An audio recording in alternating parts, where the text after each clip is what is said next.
अस्सलाम वालेकुम, मैं हुसैन अमान और आप देख रहे हैं अवामी मसाइल। आज का हमारा टॉपिक बहुत अहम है।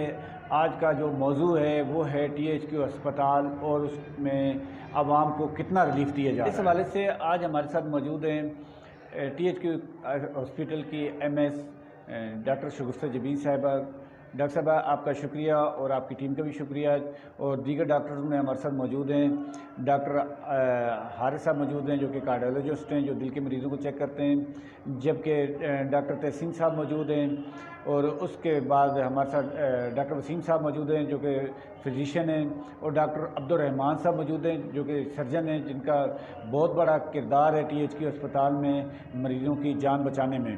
तो तमाम डॉक्टर्स का शुक्रिया। तो सबसे पहले डॉक्टर अब्दुर्रहमान साहब से बात करते हैं। डॉक्टर साहब, शुक्रिया, आपने हमें अपनी मसरूफियात से टाइम निकाला और हमें ज्वाइन किया। सबसे पहले जो अहम सवाल है वो है ख़त्नों के हवाले से। अक्सर शिकायत आती हैं कि टीएचक्यू अस्पताल में ख़त्नों की लंबी लंबी डेटें दी जाती हैं व दीगर ऑपरेशन की भी लंबी डेट दी जाती है। उस हवाले से आपका क्या कहना है? लोगों को कंप्लेंट्स बिल्कुल होती हैं और कुछ वजह भी होती होंगी उनके, क्योंकि जब मरीज़ कोई अस्पताल आता है वो बहुत सारी तवक्कुआत लेके आ रहा होता है। तो अगर उसकी डिमांड्स या उसका काम हो जाए तो उसकी नज़र में तो यही है कि अस्पताल में सब कुछ हो रहा है। अगर किसी वजह से उसका काम ना हो सके तो कुछ लोग ये समझ लेते हैं कि शायद यहाँ पे मेरा काम नहीं हुआ तो किसी का काम भी नहीं हो रहा, जबकि ऐसे नहीं है। मेरे पास हफ्ते में 6 वर्किंग डेज़ हैं। 6 दिनों में मैंने जो अपनी डिवीज़न बनाई हुई है उसमें 3 दिन हम ऑपरेशन करते हैं और 3 दिन हम मरीज़ चेक करते हैं, ओपीडी करते हैं। तो जो 3 दिन ऑपरेशन वाले हैं उनमें से 2 दिन मेरे पास बेहोशी वाले डॉक्टर आते हैं, जो कि एक दिन अटक से आते हैं, एक दिन जंड से, एक दिन फतेह जंग से। तो उन दिनों में हमारी कोशिश होती है कि हम उन मरीज़ों के ऑपरेट करें जिनको बेहोशी के डॉक्टर की ज़रूरत हो, क्योंकि बेहोशी के डॉक्टर के बगैर हम वो ऑपरेशन नहीं कर सकते। और वो ऑपरेशन होते भी ज़्यादा बड़े और सीरियस नौइयत के हैं, हर्निया का, पित्ते का ऑपरेशन, अपेंडिक्स का ऑपरेशन। तो बाकी एक दिन बचता है, उस दिन हम जो लोकल केस हैं, छोटे मोटे केस हैं, जिस तरह ख़तने का केस है, ज़्यादा मसले लोगों को ख़तने से होते हैं। ख़तने क्या है, गिल्टियाँ होती हैं, रसोलियाँ होती हैं, जिसमें हमें बेहोशी वाले डॉक्टर की ज़रूरत नहीं पड़ती, जो हम खुद ही बेहोश करके सुन करके करते हैं। तो उसमें ज़्यादा मसाइल बनते हैं, क्योंकि लोगों को अक्सरियत जो है वो छोटे मोटे केस कराने वाली यहाँ पे आ रही है। लेकिन आप ख़तने को अगर देखें भी सही तो ये एक रस्म है, ये बीमारी नहीं है। अगर कोई ऐसा बच्चा आ जाए जिसे मेडिकली इंडिकेटेड हो कि इसका सरकम करना ज़रूरी है, जिसके बगैर बच्चों को छोटे पेशाब में मसले आ रहे होते हैं बाज़ औक़ात, तो ऐसे बच्चे को हमने कभी भी डेट नहीं दी। और ज़्यादातर लोग जो गलतफ़हमी का शिकार हैं कि जी सेम डे आया मरीज़ सरकारी अस्पताल में, उसी दिन ऑपरेट कर दिया, ये वो बच्चे होते हैं कि जिनको मेडिकली इंडिकेटेड होता है कि इसका सरकम होना चाहिए। इसके अलावा हमारे पास बड़ा फेयर सिस्टम है। आप कोई बंदा भी आके किसी वक्त भी ब्लाइंडली बेशक आके देख लें, मुझे नहीं पता होगा, किसी फ़र्ज़ी मरीज़ बन के बेशक आप आ जाएँ, आप मेरा सिस्टम देखें। जब भी आप आएँगे एक ही टेस्ट है जो हम हर बच्चे का तकरीबन कराते हैं, BT-CT। उसमें हम भी देखते हैं कि खून बहुत पतला तो नहीं है, कहीं ऑपरेशन के दौरान बच्चे का खून ज़्यादा बह जाने का ख़तरा तो नहीं है। वो टेस्ट करा के मैं मौजूद हूँ या ना हूँ, मेरा स्टाफ को कोई भी बंदा होगा, वो एक ही रजिस्टर है, एक ही तरतीब से हम चल रहे हैं, उसमें हम डेट देते हैं। तो ये जो मौसम गुजरा है, स्पेशली तकरीबन 5वें महीने से लेकर 10वें 11वें महीने तक, ये बड़ा पीक सीज़न होता है सर्जरी के लिहाज से। सावन के महीने में बीच में लोग आमतौर पे ऑपरेट नहीं कराते, सर्दियों में फिर लोग ख़तने के लिए नहीं आते, तो इसमें रश बहुत ज़्यादा होता है। इसमें हमारी डेट तकरीबन 2 महीने तक चली जाती है, जबकि अब सर्दियाँ गुजरेंगी उसके बाद तकरीबन यही डेट हमारी 15-20 दिनों तक भी आ जाती है। तो हमारी मजबूरी है कि एक दिन हमने रखा हुआ है ये छोटे ऑपरेशंस के लिए, ख़त्नों के लिए। उस दिन हमने ख़त्ने भी करने होते हैं, उस दिन हमने गिल्टियाँ और रसोलियाँ भी निकालनी होती हैं। अगर किसी मरीज़ का फ्रैक्चर हो जाए तो उसका प्लास्टर भी मेरी टीम का ही बंदा है, खालिद साहब वो लगाते हैं। तो ये सर्जरी एक टीम वर्क है। अगर इस टीम का एक बंदा भी काम होगा तो हम सर्जरी नहीं कर पाएंगे। इसमें एक मैं हूँ एज ए सर्जन, मेरे साथ खालिद साहब हैं जो OT असिस्टेंट हैं, स्टाफ नर्स है जिसने पेशेंट प्रिपेयर करके उसकी इजाज़तनामे और रजिस्टर में एंट्री करनी होती है, एक NCS वर्कर होता है जो बाद में हमें सफाई वगैरह करके देता है, और फिर इंस्ट्रूमेंट्स का भी है। हमारे पास तकरीबन 5 सेट हैं ख़त्नों के, तो एट ए टाइम हम 5 इकट्ठे ऑपरेशन करते हैं। उसके बाद फिर वो सारा सामान हमें दोबारा स्टरलाइज़ करना पड़ता है, साफ़ करना पड़ता है, और वो पूरा प्रोसेस कम से कम 1 से 1.5 घंटे का है। तो इसमें हम मैक्सिमम 5 से 10 से 15 मरीज़ों को ऑपरेट कर सकते हैं। तो 10 मरीज़ों को हम टाइम देते हैं ख़त्नों के लिए, और बाकी जो दूसरे छोटे मोटे मसाइल होते हैं, गिल्टियाँ, रसोलियाँ, कोई बायोप्सी लेनी होती है कैंसर के मरीज़ों की, तो उन मरीज़ों को टाइम दिया होता है। तो एक दिन में से ज़्यादा पॉसिबल ही नहीं है। शुक्रिया सर्जन डॉक्टर अब्दुर्रहमान साहब, आपने हमें ज्वाइन किया। डॉक्टर वसीम साहब, आप क्योंकि फिजिशियन हैं तो आपके पास हर किस्म के पेशेंट आते हैं, तो मरीज़ों को किस किस्म के जो सहूलियात THQ अस्पताल दे रहा है और दीगर टेस्टों के हवाले से, मेडिसिन के हवाले से आप क्या कहते हैं? बेसिकली अस्पताल में बेचारा गरीब मरीज़ ही आता है हमारे पास। अस्पताल में मरीज़ को चेक करने की कोई फ़ीस नहीं है, मरीज़ की जो पर्ची है वो फ्री बनती है। मरीज़ को फौरी तौर पे चेकअप किया जाता है और जिसको एडमिशन की ज़रूरत होती है उसको फौरी तौर पे एडमिट कर दिया जाता है। एडमिटेड पेशेंट्स की और OPD पेशेंट्स में जितने पेशेंट्स आते हैं उनमें ऑलमोस्ट सारी मेडिकेशन पेशेंट को हॉस्पिटल के अंदर से हो रही है। अगर किसी पेशेंट को दवाई बाहर से ज़रूरत होती है तो उसको LP करके मेडिसिन मुहैया कर दी जाती है। बहुत रेयरली किसी पेशेंट को अगर कोई दवाई इन दोनों चीज़ों से दस्तयाब ना हो सके तो फिर उसको अरेंज कर दिया जाता है। बाकी ये कि लास्ट 1.5 ईयर से मैं यहाँ पे हूँ, तो पहले पेशेंट्स ये थे कि एज अ फिजिशियन यहाँ कोई काम नहीं कर रहा था, तो जितने कॉम्प्लिकेटेड केसेस होते थे उनको यूजुअली रेफ़र कर दिया जाता था। लेकिन अब हमारी कोशिश होती है कि हम जितने पेशेंट्स को यहाँ पे उनकी खिदमत कर सकें, उनको एडमिट कर सकें और उनके लिए जितनी बेहतरी कर सकें उतनी हम कोशिश कर रहे हैं। इसके सिलसिले में हमारे पास एक मेल वार्ड है, एक फ़ीमेल वार्ड है, और जिसमें यूजुअली हमारे पास 20 to 30 पेशेंट्स एडमिट होते हैं। बाकी इसके अलावा हमारे पास एक आइसोलेशन वार्ड है जिस पे हम कोविड के पेशेंट्स एडमिट करते हैं। करंटली जो अभी सिचुएशन है कोविड की वो तो कंट्रोल में है। इस टाइम पे कोविड के पेशेंट्स एडमिट नहीं है, लेकिन हमने कोविड की जितनी पहले इसमें स्पाइक्स आई हैं उसमें हमने पेशेंट एडमिट किए हैं, उनको मुकम्मल सर्विसेज दी हैं। इसके लिए हमारे पास ऑक्सीजन की भी सहूलत मुयसर है, जिसके लिए सेंट्रलाइज ऑक्सीजन का भी निज़ाम DC साहब उसका इफ्तिताह कर गए थे। इसके अलावा हमारे पास हॉस्पिटल ने इस सिलसिले में 5 से 6 ऑक्सीजन कंसनट्रेटर भी अरेंज किए हैं जो ख़रीदे हैं, जिन पे मरीज़ों को ऑक्सीजन मुहैया की जाती है।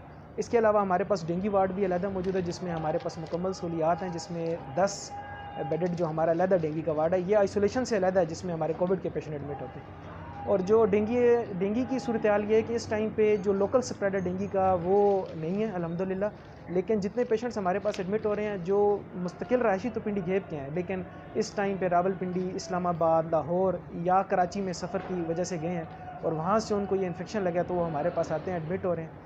और इस जो करंटली अभी तो सिर्फ एक पेशेंट हमारे पास एडमिट है, और इस जो डेंगू का सीज़न है इसमें तकरीबन हमारे पास 20 से 25 पेशेंट जो हैं जो ट्रीट होकर डिस्चार्ज होकर अभी घरों में जा चुके। थैंक यू डॉक्टर साहब, आपने जनरल फिजिशियन हैं और आपने हमें बताया कि किस तरीके से जो मरीज़ों को क्या क्या रिलीफ दी जा रही है। तो डॉक्टर हारिस साहब, शुक्रिया, आपने भी हमें ज्वाइन किया। आप बताएं, आप क्योंकि कार्डियोलॉजिस्ट हैं और दिल के मरीज़ों को जो ना डील कर रहे हैं, तो उस हवाले से डेली की बुनियाद पर आपके पास दिल के पेशेंट कितने आ जाते हैं जो रावलपिंडी वगैरह नहीं जा सकते हैं, वो अभी क्योंकि आप THQ में मौजूद हैं तो आपके पास आते हैं, कितने पेशेंट आ जाते हैं और किस किस्म की रिलीफ दी जा रही है THQ में दिल के मरीजों के बाद?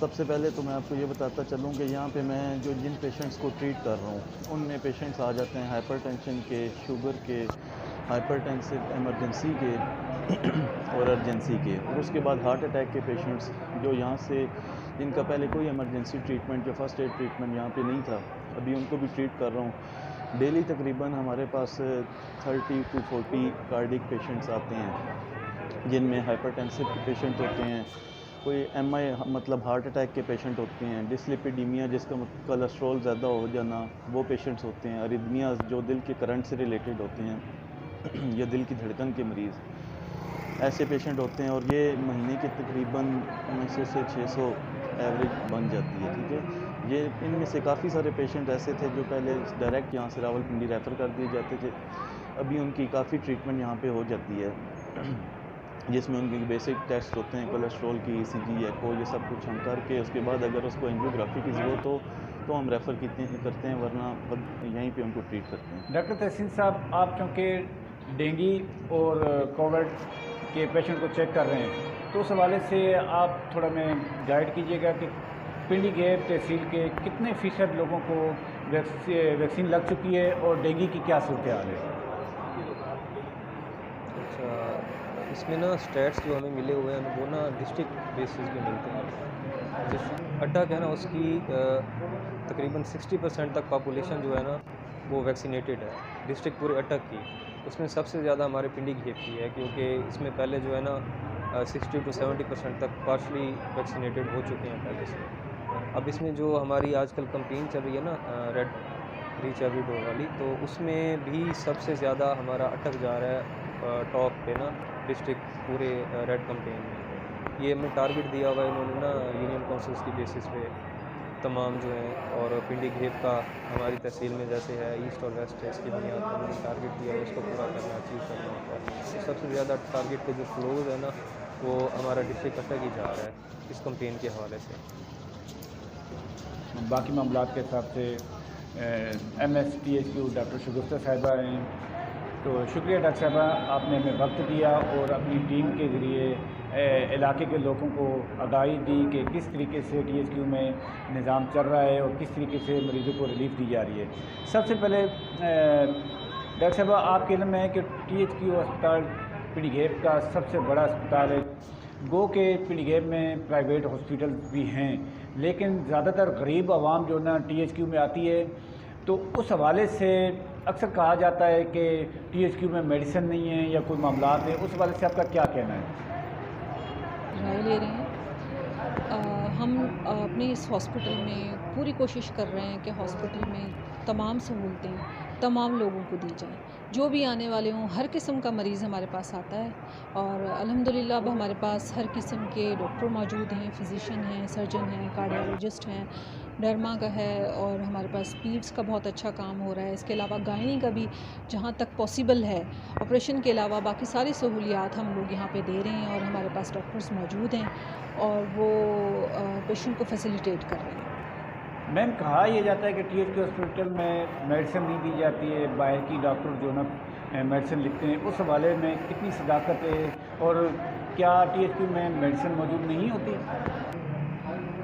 देखिए, ये तासुर जो है एक लेमैन का, एक आम आदमी का तासुर हो सकता है, लेकिन अगर आप हकीकत में देखें तो हमारे पास हर तरह की दवाई मौजूद है, क्योंकि हमारे पास मुख्तलिफ़ किस्म के डॉक्टर हैं, मुख्तलिफ़ शोबाजात चल रहे हैं और उनसे रिलेटेड जितनी भी दवाइयाँ हैं वो हमारे THQ में मौजूद हैं। इसके अलावा LP की सहूलत मौजूद है। LP की सहूलत से मुराद ये होता है कि वो ऐसी दवाई जो हमें गवर्नमेंट नहीं सप्लाई करती, हम उसको प्राइवेटली ख़रीद के मरीज़ों को देते हैं। हम वो भी ज़रूरत के मुताबिक पूरा साल ही हमारा सेशन चलता रहता है और हमारे पास पूरा साल बजट होता है और उस सिलसिले में हम अपने तमाम मरीज़ों को इससे दवाइयाँ लेके देते हैं और वो इससे फ़ायदा भी हासिल करते हैं। मैडम, आपने और आपकी टीम ने प्रोग्राम अवामी मसाइल के लिए टाइम दिया और मैं आवाम से भी ये कहना चाहता हूँ कि वो हॉस्पिटल में आएँ और अपना इलाज कराएँ, जहाँ पर अच्छे से अच्छे डॉक्टर, सर्जन, गायनकोलॉजिस्ट मौजूद हैं।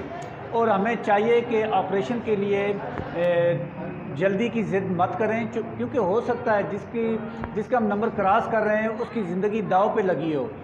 तो इसलिए हमें अपने नंबर और बारी का इंतज़ार करना चाहिए और बाकी मरीज़ों के साथ भी कोऑपरेट करना चाहिए। इंशाल्लाह नए टॉपिक के साथ फिर हाज़िर होंगे, तब तक के लिए इजाज़त। अल्लाह।